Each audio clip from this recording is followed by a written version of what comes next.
कि उसका पानी उसका नहीं गंगा का है। ठीक यही चुनौती जाबेदा बेगम की है। असम की जाबेदा 15 प्रकार के दस्तावेज देकर साबित नहीं कर पाई कि कैसे वे उसी मां बाप की संतान है जिन्हें वे अपनी अम्मी और अब्बा कहती रही हैं। असम में नागरिकता साबित करने के लिए यह बताना होता है कि 1971 से पहले वह या उसके माँ बाप वहां रहते आए हों। जो लोग 1971 के बाद पैदा हुए उन्हें पैन कार्ड, जन्म प्रमाण पत्र दिखाने होते हैं ताकि वे साबित कर सके कि उनका उन पूर्वजों से नाता है जो 1971 से पहले आकर वहां रह रहे हैं। 50 साल की जाबेदा अपने माँ बाप से नाता साबित नहीं कर पाई। यह कहानी एक आम भारतीय औरत की कहानी है, बल्कि गरीबों की कहानी है, बल्कि सबकी कहानी है। शायद करोड़ों औरतों की कहानी है। जिनका नाम जमुना देवी है उनकी भी हो सकती है, और जिनका नाम जाबेदा बेगम है उनकी तो है ही। 50 साल की जाबेदा बेगम असम के अक्सा जिले के सुदूर कोने में रहती हैं, गुवाहाटी से करीब 100 किलोमीटर दूर। वही अपने परिवार के लिए 2 जून की रोटी कमाती हैं। पति गंभीर बीमारी से पीड़ित हैं, इसलिए काम नहीं कर सकते। 3 बेटियां थीं, पहली लापता है, दूसरी की एक सड़क दुर्घटना में मौत हो गई और सबसे छोटी अस्मिना 5वीं क्लास में पढ़ती है। लेकिन जैसे यही सब उनकी जिंदगी पर भारी नहीं था। जाबेदा को अब ये भी साबित करना पड़ रहा है कि वो भारतीय हैं। हाईकोर्ट ने कहा वो भारतीय नहीं हैं। एक बছर होৱাৰ পিছতে আকৌ কৈছে নাই হোৱা নাই, তেতিয়া আৰু কাগজ পাতি ওলাই দিছে। मैं साल भर ट्राइब्यूनल में जाती रही, वहाँ केस हार गई। हाईकोर्ट में चुनौती दी तो पता चला वहाँ भी हार गई। जो भी था वो खर्च हो गया। अब मेरे पास कानूनी लड़ाई लड़ने को कुछ नहीं बचा। फॉरेनर्स ट्राइब्यूनल ने कहा है कि जाबेदा ऐसा कोई दस्तावेज पेश नहीं कर पाई जिससे उनके माता पिता की पहचान भारतीय के तौर पर साबित होती हो। ये तब है जब उन्होंने ट्राइब्यूनल में 15 दस्तावेज जमा किए। इसमें उनके पिता जुबैद अली के 1966, 1970 और 1971 के वोटर लिस्ट में नाम से जुड़े दस्तावेज भी थे। इसके अलावा भू राजस्व के रिकॉर्ड, बैंक के दस्तावेज, पैन कार्ड भी पेश किए गए। पिता की पहचान साबित करने से जुड़ा गांव के प्रधान का सर्टिफिकेट भी पेश किया, लेकिन कुछ काम नहीं आया। कानूनी लड़ाई में सारे पैसे खर्च हो गए। अब खाने के लिए भी पैसे नहीं है। मेरी बेटी कई बार खाने के लिए रोती है। पति का इलाज नहीं हो पा रहा। पता नहीं मेरे बाद उनका क्या होगा। मैंने उम्मीद छोड़ दी है। परेशान जाबेदा की आंखें हर वक्त नम रहती हैं। उनका पूरा परिवार ही असम की फाइनल एनआरसी से बाहर हो चुका है। वोट देने का अधिकार भी उनके पास नहीं है। पति पत्नी दोनों को संदिग्ध मतदाताओं की सूची में रख दिया गया है। वो तो जो भी था हमने खर्च कर दिया, कुछ काम नहीं आया। एनआरसी में भी नाम नहीं आया। उम्मीद खत्म हो रही है, मौत करीब आ रही है। ब्रह्मपुत्र नदी के कटाव से जब जाबेदा और रज्जाक के माता पिता की जमीन चली गई तो वो बक्सा के इस गांव में आए।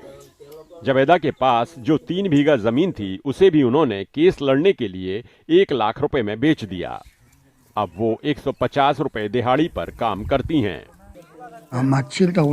मुझे गवाह के तौर पर बुलाया गया। कानूनी तौर पर उनकी रिहाइश की पुष्टि भी की।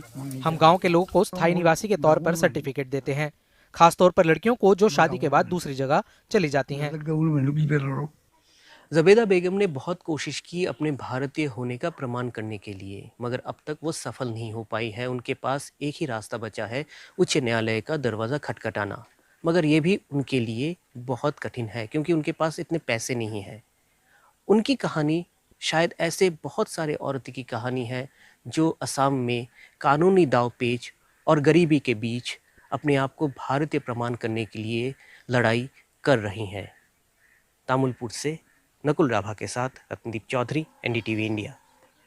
हमारे सहयोगी रतनदीप की यह रिपोर्ट है। 15 तरह के दस्तावेज काफी नहीं हुए। फॉरेनर्स ट्रिब्यूनल में हार गई, हाईकोर्ट में केस हार गई। इस गरीब औरत को कहां कहां जाना पड़ा सोचिए। सारा पैसा मुकदमा लड़ने में खर्च हो गया होगा। पति बीमार है, बेटी 5वीं में पढ़ती है, 150 रुपए की दिहाड़ी कमाई है। हमारी राजनीति ने ऐसे आम लोगों को नागरिकता साबित करने का जो काम सौंपा है उसका दाम है ये। अभी तो असम के लोगों ने अपनी अपनी कहानी बताई नहीं कि ऐसे दस्तावेजों के पीछे उन्हें कितने पैसे खर्च करने पड़े। वो पैसे किस हाथ से निकलकर किस हाथ में चले गए, कैश गए या कैशलेस गए।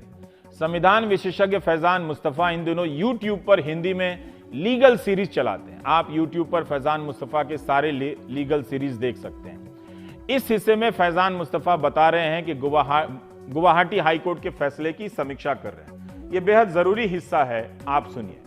हाई कोर्ट ने कुछ जजमेंट्स कोर्ट किए हैं, जरा उन जजमेंट्स की भी बात कर लेते हैं कि union of India versus Madras bar association का जजमेंट है 2010 का, जिसमें सुप्रीम कोर्ट ने यह कहा कि जो ट्रिब्यूनल्स हैं वो अपनी प्रोसीजर खुद बनाएंगे और वो स्ट्रिक्टली गवर्न नहीं होंगे एविडेंस लॉ से या कोड ऑफ सिविल प्रोसीजर से। तो आप ये सोचिए कि ट्रिब्यूनल्स जो हैं वो अपनी जो प्रोसीजर चाहते हैं वो बना लेते हैं, जिस सेक्शन को चाहते हैं स्ट्रिक्टली इंप्लीमेंट कर देते हैं, जिसको चाहते हैं लिबरली इंटरप्रेट कर देते हैं। और इसमें जो सबसे खास बात है वो ये कि सेक्शन 50 ऑफ एविडेंस एक्ट जो है वो साफ तौर से ये कहता है कि किसी भी ऐसे मैटर में जब किसी एक आदमी की किसी दूसरे आदमी से रिलेशनशिप इन क्वेश्चन हो तो वो फैमिली मेंबर जिसकी वो स्पेशल नॉलेज है कि ये मेरा बाप है या ये मेरी बेटी है या मेरी भांजी है, उसकी एविडेंस रेलिवेंट है। और इस केस में ये बिल्कुल साफ तौर से नजर आ रहा है कि वो एविडेंस नहीं मानी गई। आपको ताज्जुब होगा कि हम किस स्टेज पे पहुंच गए कि सनाउल्लाह जो कि बीएसएफ के ऑफिसर थे और जिनको अवार्ड मिला था कारगिल में काम करने के लिए, और राष्ट्रपति जी का जिनको एप्रिसिएशन सर्टिफिकेट मिला था, उनका वो सर्टिफिकेट नहीं माना गया। अब आप बताइए कि क्योंकि रूल ये है कि अगर पब्लिक डॉक्यूमेंट नहीं है, जैसे वोटर लिस्ट है तो वो पब्लिक डॉक्यूमेंट है, एनआरसी 51 है तो वो पब्लिक डॉक्यूमेंट है, उसमें नाम आ गया तो कोई बात नहीं।